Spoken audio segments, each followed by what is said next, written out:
ሰላም ጤና ይስጥልን እጅጉን የተወደዳችሁና የተከበራችሁ የአዲስ ስፖርት ቤተሰቦቻችን እንደምን አላችሁልን? ከእናንተው ከሆነው ከአዲስ ስፖርት የዩቲዩብ ቻናላችን አዳዲስ ስፖርታዊ ጉዳዮችን ልናካፍላችሁ እነሆ ዳግም ተገናኘን። ስለምታደምጡን፣ ስለምትከታተሉን ቆይታችሁ ከኛ ጋር ስለሆነ እጅጉን ከልብ አድርገን ነው የምናመሰግነው።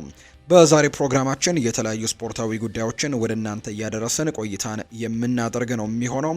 ዛሬ እንግዲህ የሚደረጉ ጨዋታዎች አሉ። በአፍሪካ በአውሮፓ እንዲሁ በወዳጅነት ጨዋታዎችም የተደረጉ መርሃ ግብሮች አሉ። እነሱን ጉዳዮች እያነሳሳን ቆይታን የምናደርግ ይሆናል። ውድ ቤተሰቦቻችን እንዲሁ ክለቦችን የተመለከቱ እጅግ በርከት ያሉ ስፖርታዊ ጉዳዮችም እየተነሱ ይገኛሉ። እነሱንም መረጃዎች ወደ እናንተ እያደረስን በተለይ ከስፖርታዊ ጉዳዮቻቸው ጋር በተያያዘ ትልልቆቹን የአውሮፓ ክለቦች የተመለከቱ በርከት ያሉ ስፖርታዊ ጉዳዮች አሁን ላይ እየወጡ ይገኛሉ። እነሱን መረጃዎችም ወደ እናንተ እያደረስን ቆይታን የምናደርግ ነው የሚሆነው። ፉአድ ባህሩ የዛሬውን ፕሮግራም እየመራው ከእናንተ ጋር ቆይታን አደርጋለሁ። ዕለተ ማክሰኞ የምሽቱ የስፖርት የመረጃ ሰዓታችን ላይ ትገኛላችሁ። ቪዲዮአችንን ላይክ ቻናላችንን ደግሞ ሰብስክራይብ እያደረጋችሁ ቆይታችሁን ከኛ ጋር እንድታደርጉ ነው በአክብሮት የምጋብዘው። ከመሸጋገሪያ በኋላ በድጋሚ ተመልሰን እንመጣለን። ስፖርታዊ ጉዳዮቻችንንም የምናነሳ ነው የሚሆነው። አብራችሁኝ ቆዩ።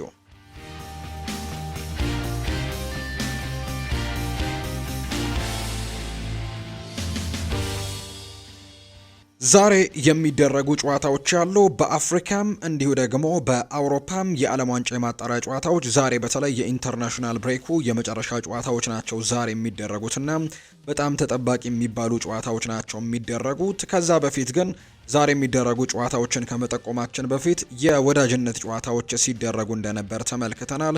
በርከት ያሉ የወዳጅነት ጨዋታዎችን ነው ዛሬ የተመለከትነው። ነገር ግን ከነዛ መካከል ትልቅ ትኩረትን ስቦ የነበረው የጃፓን እና የብራዚል ብሔራዊ ቡድን ያደረጉት ጨዋታ ነው። ብራዚል ባለፈው ሳምንት ላይ በዚሁ በኢንተርናሽናል ብሬክ የኮሪያ ብሔራዊ ቡድንን ገጥማ 5-0 በሆነ ውጤት በሰፊ ውጤት ማሸነፏን የምናስታውሰው ጉዳይ ነው።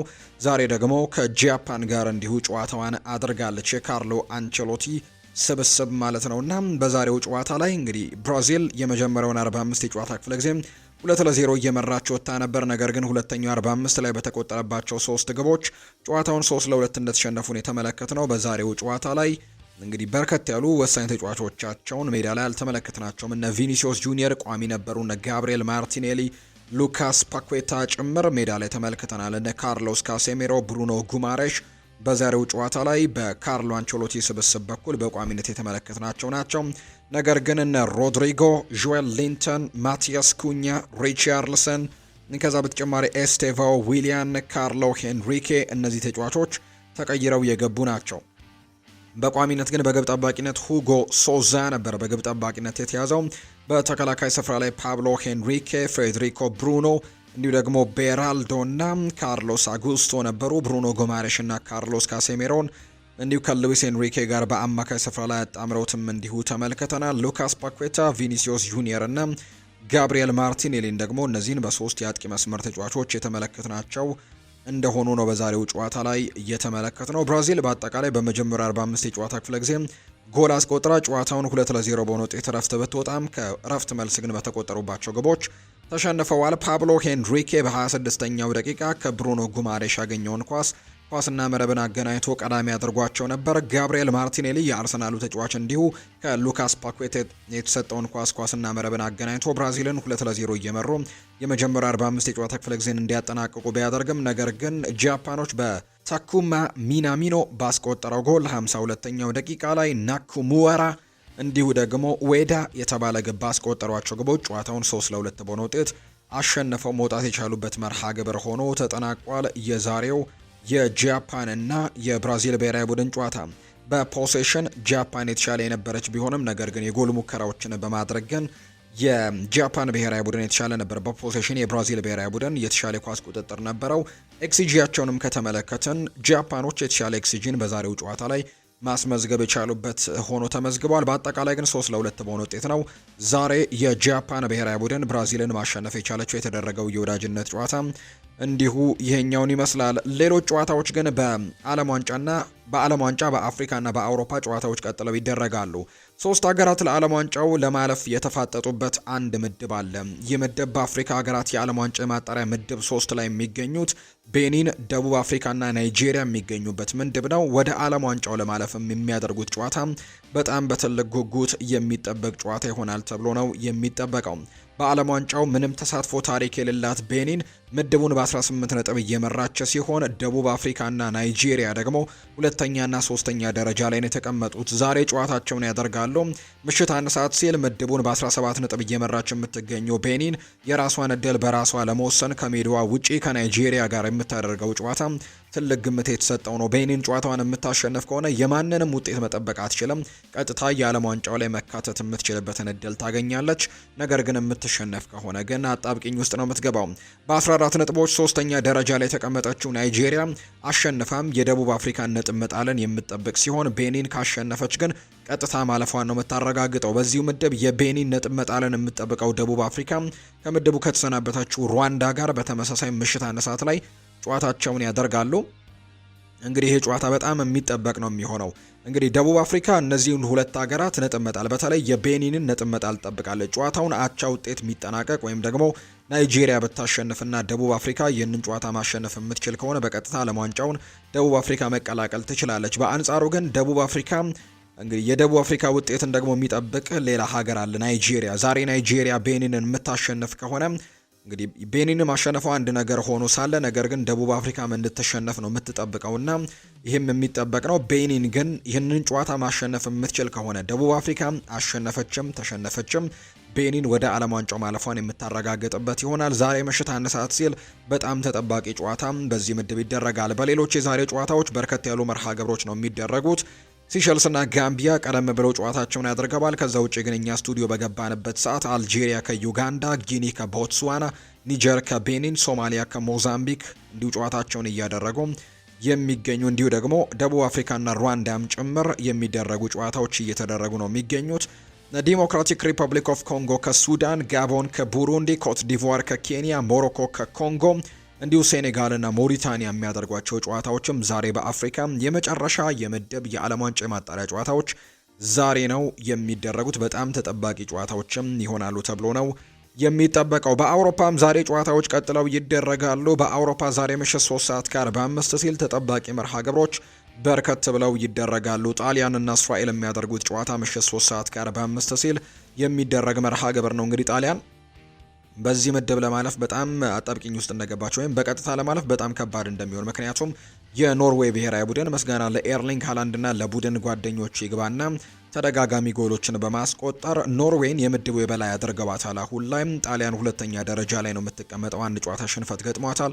በአንጻሩ የኖርዌይ ብሔራዊ ቡድን ምንም አይነት ሽንፈት ያልገጠመው ቡድን እንደሆነ ይታወቃልና አሁን ላይ ኖርዌይ ናት ይህንን ምድብ በበላይነት ለማጠናቀቅ ትልቁ እድል ያላት። ጣሊያን ደግሞ ምናልባት ሁለተኛ ደረጃን ይዛ ካጠናቀቀች በጥሎ ማለፍ ልትቀላቀል የምትችልበት እድል ነው ያላት። ዛሬ እንግሊዝም ጨዋታዋን ታደርጋለች ከላቲቪያ ጋር በተመሳሳይ ምሽት 3 ሰዓት ከ45 ሲል የሚደረግ መርሃ ግብር ነው።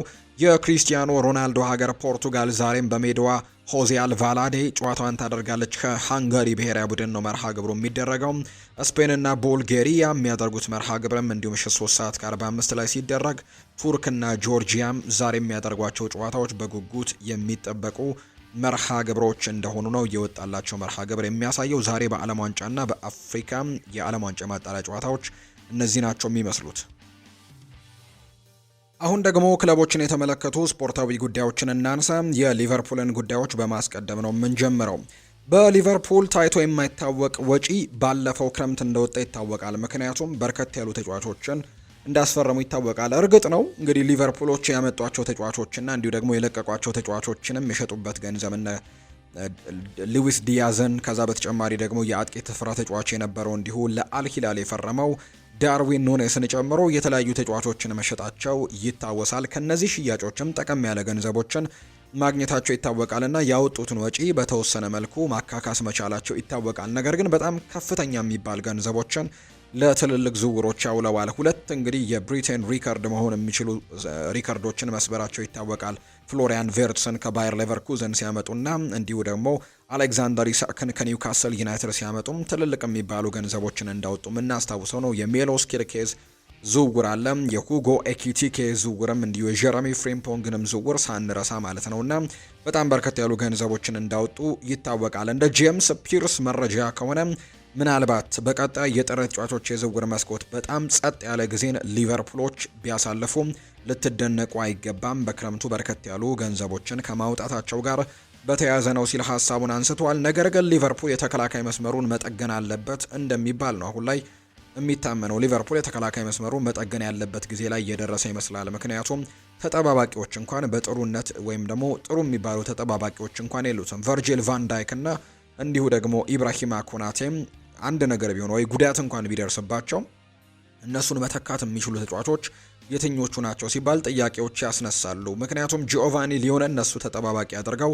ለማምጣት ሙከራዎችን አድርገው ነበር። ነገር ግን ተጫዋቹ በኤሲኤል ለጉዳት ምክንያት ይህንን ዓመት ማገልገል አይችልም። ኢብራሂማ ኮናቴ እንኳን ዘንድሮ በጣም ትችቶች እየበዙበት ተደጋጋሚ ስህተቶችን እየፈጸመ የሚገኝ ተጫዋች ነውና ሊቨርፑል በተከላካይ መስመሩ ላይ አማራጮች እንደሌሉት በደንብ እየተመለከትን እንገኛለን። በርከት ያሉ ግቦችም የሚቆጠርበት አይነት ቡድን እየሆነ ነው የሚገኘውና ምናልባት ግን በተከላካይ ስፍራ ላይ ትኩረት አድርጎ በጥር መስራት ይኖርበታል የሚሉ አይነት ዘገባዎች እየወጡ ይገኛሉ። ሌላኛው ፍሬድሪኮ ኪያዛም የጥር ተጫዋቾች የዝውውር መስኮት ሊቨርፑልን ለቆ እንግዲህ እንዲወጣ ክለቡ መፍቀዱን በጣም አጠራጣሪ ነው የሚሉ መረጃዎች እየወጡ ነው።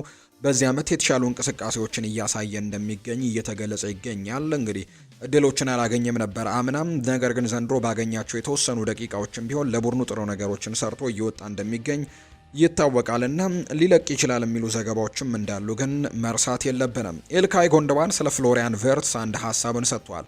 የፍሎሪያን ቬርትስ አቅም ያልታየው ሰው እግር ኳስን በጭራሽ አያውቅም ሲል ነው ኤልካይ ጎንደዋን ሀሳቡን እየሰጠም የሚገኘው። ጀርመናዊው ተጫዋች ኤልካይ ጎንደዋን የፍሎሪያን ቬርትስ ዝውውር ያልተሳካ ተደርጎ መነገሩ ትክክል አይደለም ሲልም ጭምር ነው የገለጸው። ኤልካይ ጎንደዋን ሲናገር ፍሎሪያን ቬርትስ የያዘው አስደናቂ አቅም ያላየ ሰውም ስለ እግር ኳስ ብዙም አያውቅም ሲልም ጭምር ነው የተናገረው። አክሎም በሁሉም ውድድሮች ከሁሉም የፕሪሚየር ሊግ ተጫዋቾች የበለጠ የግብ ዕድሎችን መፍጠሩን ሰምቻለሁ። የግብ ተሳትፎ ማድረግ በጊዜ ሂደት ደግሞ ይመጣል ሲልም ጭምር ነው የተናገረው። የሱ ዝውውር ያልተሳካ ዝውውር አድርጎ መግለጽ ግን ትንሽ የተጋነነ ነገር ይመስለኛል ሲል ኤልካይ ጎንደዋን ሀሳቡን አጋርቷል። የማንቸስተር ዩናይትድ ነገሮችን እናንሳ። ለተከታታይ 3ኛ ዓመት ደርቢውን የሚመሩት አልቢተር ተመርጠዋል። በ8ኛው ሳምንት የተወዳጁ የእንግሊዝ ፕሪሚየር ሊግ ማንቸስተር ዩናይትድ ከተቀናቃኙ ሊቨርፑል ጋር የሚያደርገው ጨዋታ በርካቶች በጉጉት ይጠብቁታል። ማይክል ኦሊቨር በዋና ዳኝነት እንዲመሩት በትናንትናው ዕለት መመረጣቸው አይዘነጋምና እኚህ እንግሊዛዊ አልቢተር እሁድ ለተከታታይ 3ኛ ዓመት ነው የላንክሻየር ደርቢን ጨዋታ የሚመሩት። የ41 ዓመቱ ጎልማሳ በመሩባቸው ያለፉት ሁለት የላንክሻየር ደርቢ ጨዋታዎች ማንቸስተር ሽንፈት አልቀመሰም። በ2023-2024 ያለምንም ግብ 0-0 የተለያዩ ሲሆን በ2024-25 ደግሞ በአንፊልድ ሮድ ስቴዲየም ሁለታቻ መለየታቸው የሚታወስ ነው። ለሶስተኛ ተከታታይ ጊዜ ደግሞ ይህንን ይመሩታል ተብሏል። ከሰር አሌክሳንደር ቻፕማን ፈርጉሰን ጡረታ በኋላ ማንቸስተር ዩናይትድ የገጠመው ትልቁ ችግር እና ደግሞ አሁንም ያለው የአማካይ ተጫዋቾች ምልመላ እንደሆነ ይነገራል። ከማርዌን ፌሌኒ እስከ ማኑኤል ኡጋርቴ ድረስ ማንቸስተር ዩናይትድ በ100 ሚሊዮኖች የሚቆጠሩ ገንዘቦችን አውጥተዋል። ነገር ግን አሁንም በዚህ ቦታ ላይ በትልቁ ቡድኑን ማገልገል የሚችል ተጫዋች አግኝተዋል ወይ? በትልቁ ጥያቄ ምልክት ውስጥ የሚገባ ጉዳይ ነው። ምንም የሚያኮራ ነገር እንደሌለ ይነገራል። ሚዛናዊነትም አይታይበትም። በአማካይ ስፍራ ላይ ጨዋታን መቆጣጠርም አልቻሉም። በእያንዳንዱ የውድድር ዘመናት ለውጥን ለማሳየትም እንግዲህ ቃሎች ይገባሉ። ነገር ግን ማንቸስተር ዩናይትድን ከፍ ማድረግ የሚችሉ የአማካይ ስፍራ ተጫዋቾችን ማምጣት በጣም ከባድ እንደሆነ ይነገራል። ፖል ላቤሌ ፖግባ ከዩቬንቱስ እንግዲህ የጨዋታ ፈጣሪነትን እጅግ በጣም ጥሩ ተጫዋች ተደርጎ ነበር የተገዛው። ነገር ግን እንደ ተከላካይ አማካይ ለመጠቀም ተሞክሮ ያለውን ተሰጥኦንም ጭምር ሳይጠቀሙበት የቀረበትን አጋጣሚ የምናስታውሰው ነው። ዮሐን ማታን እንደ ፊት አጥቂ ተገዝቶ ነበር። ነገር ግን ፈጣን የክንፍ ተጫዋችም አድርገው ደግሞ ተጠቅመውበታል። ካሴሜሮም ከሁሉም ጊዜ ምርጥ የተከላካይ አማካዮች አንዱ ተደርጎ ይቆጠር ነበር። በተለይ በሪያል ማድሪድ ያንን ነገር በትክክል ሲሰራ እንደነበር እናስታውሳለን። ከፊት ለፊቱ ሁለት ተጫዋቾችን በማድረግም በሁለት ተጫዋቾች ብቻ እንዲጫወትም አደረጉት። ማክቶሚናይን እንደ 10 ቁጥር ተላብሶ የሚጫወት እንደ ተከላካይ አማካይ ለመጠቀም ተሞክሯል። ብሩኖም በዓለም ከፍተኛ ደረጃ ያለው የፊት አጥቂ ሆኖ ሳለ ወይም ደግሞ የፈጠራ ችሎታው በጣም ትልቅ ሆኖ ሳለ 10 ቁጥር ላይ መሰለፍ ሲገባው የተለያዩ ቦታዎች ላይ ሲጠቀሙት እየተመለከትን ነው የምንገኘውና ከሰር አሌክስ በኋላ የተጫወቱበትን ግማሽ የሚሆኑት የአማካይ ተጫዋቾች በምርጥ ቦታቸው ላይ ያልተጫወቱበትን በደንብ ማንሳት የሚቻልበት ነገር ነው ያለውና ማንቸስተር ዩናይትድ አሁንም ቢሆን በጥር የተጫዋቾች የዝውውር መስኮት አሊያም በክረምት የተጫዋቾች የዝውውር መስኮት ይህንን ቦታ ለመጠገን በትልቁ እንቅስቃሴዎችን ማድረግ ይኖርበታል ብሎ በርካቶች ያነሳሉ። እርግጥ ነው ማንቸስተር ዩናይትድ በዚህ የክረምት የተጫዋቾች የዝውውር መስኮት በሚመጣውና በጥር ምንም ጥያቄ የለውም ቀዳሚ ኢላማ ሊያደርገው የሚችለው ቦታ የአማካይ ስፍራ ቦታ እንደሚሆን ጥያቄ የለውም። በዝውውር መስኮቱ ባለፈው የክረምት የተጫዋቾች የዝውውር መስኮት የመጨረሻ ቀናት ላይም በትልቁ ሲሞክር የነበረው ያንን ቦታ ለማስተካከል ነበር። በተለይ ደግሞ ካርሎስ ባሌባ ዋነኛው እጩዋቸው እንደነበር ይታወሳል። የሱ ዝውውር ካልተሳካም በኋላ ደግሞ ሌሎች ተጫዋቾችን ቢያንስ በጊዜያዊነት ለማምጣትም ሙከራዎችን ያደረጉባቸው ጊዜያቶች እንደነበሩ እናስታውሳለን።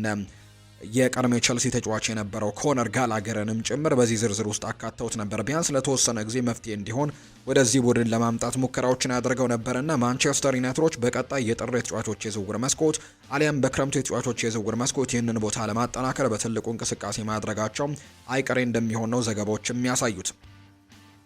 ቶማስ ቱሄል ይናገራል። የራሽፎርድ የብቃት ጣሪያም በጣም ከፍ ያለ ነው ሲል ነው ቶማስ ቱሄል የተናገረው።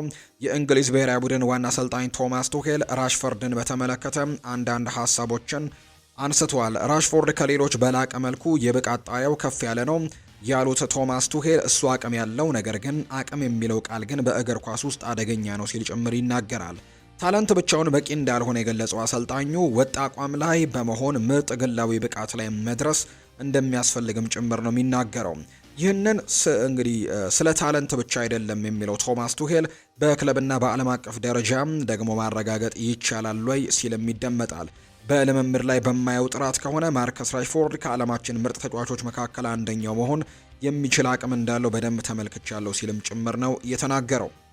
ፖል ስኮልስ ይናገራል። አሁን ላይ በክለብ ውስጥ የሚገኙ የመልማይ ቡድን አባላት የዩናይትድ ተጫዋቾች ለመሆን ምን እንደሚያስፈልግ እንኳን የሚያውቁ አይመስለኝም ሲል ጭምር ፖል ስኮልስ ይናገራል። እና ወደ ማንቸስተር ዩናይትድ ተመልምለው የሚመጡ ተጫዋቾች የማንቸስተር ዩናይትድ የሚመጥን አይነት ተጫዋቾች እንዳልሆኑ ነው እየገለጸ የሚገኘው። አርሰናልን የተመለከቱ መረጃዎችን ደግሞ ወደ እናንተ እናደርስ ውድ ቤተሰቦቻችን።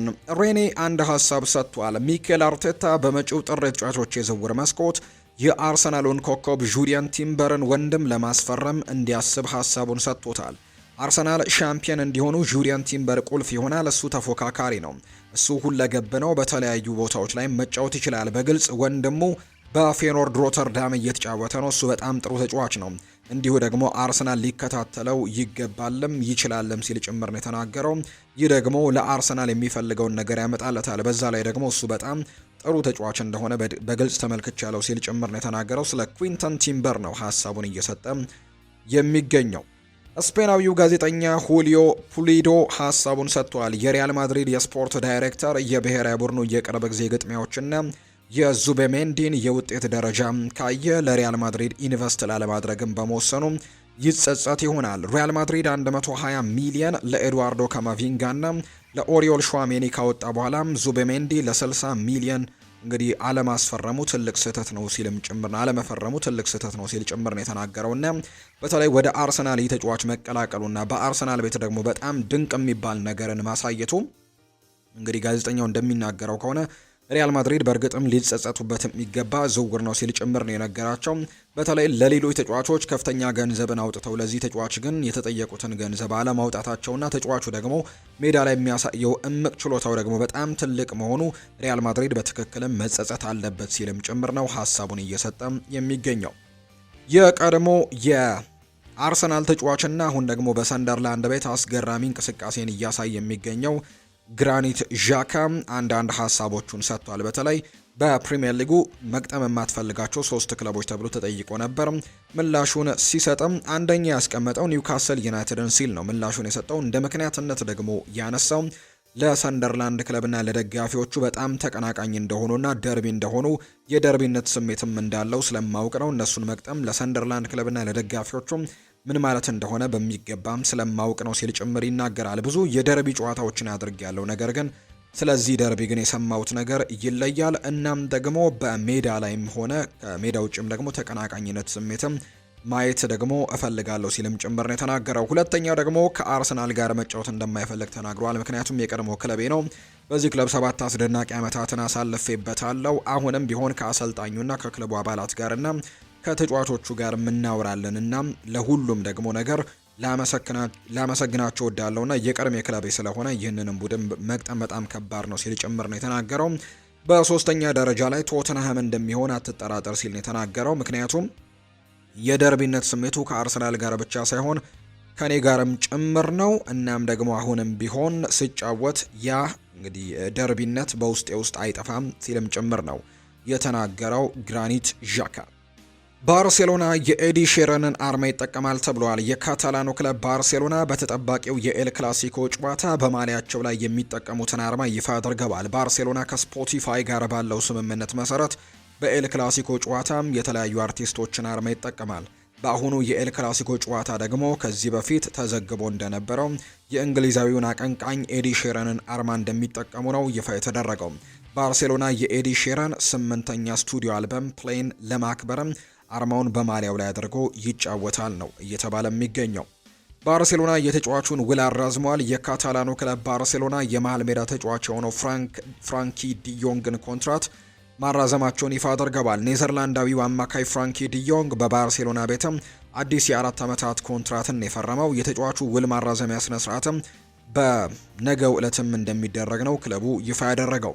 ሮበርት ሌቫንዶስኪ ደግሞ ጉዳት አጋጥሞታል። የካታላኑ ክለብ ባርሴሎና የፊት መስመር ተጫዋች የሆነው ሌቫንዶስኪ የጡንቻ ጉዳት እንዳጋጠመው ነው ይፋ የተደረገው።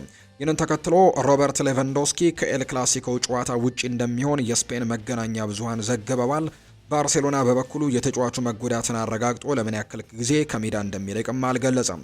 ሮበርት ሌቫንዶስኪ በጉዳቱ ምክንያትም ከ4 እስከ 6 ሳምንታት ከሜዳ ሊርቅ እንደሚችል ነው ዘገባዎች እየወጡ የሚገኙት። የኤሲ ሚላኑ ግብ ጠባቂ የሆነው ማይክ ሜኞ የሴሪኤ ጨዋታዎች ከሀገር ውጪ ለማድረግ መታሰቡን ተችቶታል። ኤሲ ሚላን ከኮሞ ጋር የሚያደርጉት ጨዋታ አውስትራሊያ ውስጥ እንደሚደረግ መግለጹ አይዘነጋም። ስለ ውሳኔው አስተያየት የሰጠው ማይክ ሜኞ አሁን ላይ ከእግር ኳሱ ይልቅ ስለ ገንዘብ ጉዳይ ብዙ እየተጨነቅን ነው ሲል ጭምር ነው የተናገረው። ይሄ የጣሊያን ሊግ ጨዋታ ነው፣ ለባህር ማዶ ደግሞ ለማድረግ እንደታሰበ ሊገባኝ አልቻለም ሲል ነው ግብ ጠባቂው የተናገረው። ኤሲ ሚላን ከኮሞ ጋር አውስትራሊያ ከሚያደርጉት ጨዋታ 8 እስከ 9 ሚሊዮን ዩሮ ገቢ ያገኛል ተብሎ እንደሚጠበቅ ነው መረጃው የወጣው። ከጨዋታው ከሚገኘው ገቢ አብዛኛውን ኤሲ ሚላን የሚወስድ ይሆናል ተብሎ እንደሚጠበቅ መረጃዎች ወጥተዋል። ፕሪሚየር ሊግ ውስጥ ማሰልጠን እፈልጋለሁ ብሏል ሉቺያኖ ስፓሌቲ። ጣሊያናዊው አሰልጣኝ ሉቺያኖ ስፓሌቲ አንድ ቀን ወደ እንግሊዝ ፕሪሚየር ሊግ ማምራት እንደሚፈልግ ነው የገለጸው። አንድ ቀን እንግሊዝ ፕሪሚየር ሊግ ውስጥ እንደማሰለጥን ተስፋ አደርጋለሁ ሲል ሉቺያኖ ስፓሌቲ ይናገራል። የእንግሊዝ ፕሪሚየር ሊግም አስደናቂ ሊግ ነው ያሉት ሉቺያኖ ስፓሌቲ እዛ ደግሞ ታላላቅ አሰልጣኞችና የተለየ ድባብም አለው ሲል ጭምር ነው የተናገረው። ሪያል ማድሪድ የስፔን እግር ኳስ ፌዴሬሽን በቪያሪያል እና በባርሴሎና መካከል የሚደረገው 17ኛው ሳምንት የስፔን ላሊጋ ጨዋታ በአሜሪካ ማያሚ ለማካሄድ መወሰኑን እጅጉን ይቃወማል ሲል ዘ አትሌቲክ ያወጣው መረጃ ያሳያል። ምክንያቱም ሪያል ማድሪድ የስፔን ላሊጋ ጨዋታዎች በስፔን ብቻ ካልተካሄዱ የውድድሩ ሂደቱና የፉክክሩ መንፈስ እንደሚቀየር ስላመነ እንደሆነ የተነገረው። ከዚህም በተጨማሪ ቪያሪያል በሜዳው የሚጫወትበትን አድቫንቴጅም ካንስል በመደረጉና ባርሴሎና ላዴላ ሴራሚካ ተጉዞ በቪያሪያል ሜዳ ከባድ ፈተናን መጋፈጥ ባለመቻሉ ነው። በተጨማሪም ሪያል ማድሪድ በዚህ ውሳኔ የሁሉም የላሊጋ ክለቦች አስተያየትን ግምት ውስጥ አልገባም በሚል ቅሬታ አለው። ላሊጋው ባርሴሎና ይህንን ጨዋታ ከሜዳ ውጪ በቪያሪያል ሜዳ እንዳይጫወት አድርጓል። ይህ ማለት ቪያሪያል ሜዳው ላይ የሚያገኘውን የሜዳ አድቫንቴጅም እንዳይጠቀም አስገራሚ ስራን ሰርቷል። ሲቀጥል ሃቪየር ቴባስ ለብር ሲል የስፔን ሱፐር ካፕን አሜሪካ ላይ ማድረጉ ሳያንስ ይባስ ብሎ ደግሞ አንዳንድ የላሊጋ ጨዋታዎችን አሜሪካ ላይ እንዲደረጉ ወስኗል። ምን ይሉታል ሲልም ጭምር ነው የተናገረው። ሲቀጥል ስለ ሙንዶ ዲፖርቲቮ ገለጻ ከሆነ ባርሴሎና ይህንን ጨዋታ ማያሚ ላይ ማድረጉም ከ5 እስከ 6 ሚሊዮን ዩሮ የጨዋታውን ሜዳ ውስጥም ገብተው ከሚመለከቱ ደጋፊዎች ትኬት እንደሚያገኝ ተገልጿል። አስቂኙ ነገር ደግሞ አሜሪካ ላይ እዚህ ግባ የሚባል ደጋፊዎች የሌለውና በሜዳው ሊጫወት የነበረው ቪያሪያል በሜዳው ያጡትን የትኬት ገቢም ለማካካስ ከፍተኛ የሆነ ካሳም እንደሚከፈላቸው ተነግሯል የሚል ዘገባ ነው ዘ አትሌቲክ የተባለው የመረጃ ምንጭ እያወጣም የሚገኘው። የተወደዳችሁና የተከበራችሁ ቤተሰቦቻችን ለዛሬ ያዝንላችሁ አዳዲስ ስፖርታዊ ጉዳዮቻችን እነዚህ ነው የሚመስሉት። ስላደመጣችሁን፣ ስለተከታተላችሁን፣ ቆይታችሁን ከኛ ጋርም ስላደረጋችሁ እጅጉን ከልብ አድርገን እናመሰግናለን። ፉአድ ባህሩ የዛሬውን ፕሮግራም እየመራው ከእናንተ ጋር ቆይታን አድርጌያለሁ። በቀጣይ ፕሮግራሞቻችን ሌሎች ስፖርታዊ ጉዳዮችን ይዘን በድጋሚ የምንገናኝ ይሆናል። በነገው ጠዋት ፕሮግራማችን በድጋሚ ተመልሰን እንገናኛለን። ለዛሬው ግን ስላደመጣችሁኝ፣ ስለተከታተላችሁኝ እጅጉን ከልብ አድርጌ አመሰግናለሁ። መልካም ጊዜ፣ መልካም ደግሞ ምሽት እንዲሆንላችሁ ነው በአክብሮት የምመኘው።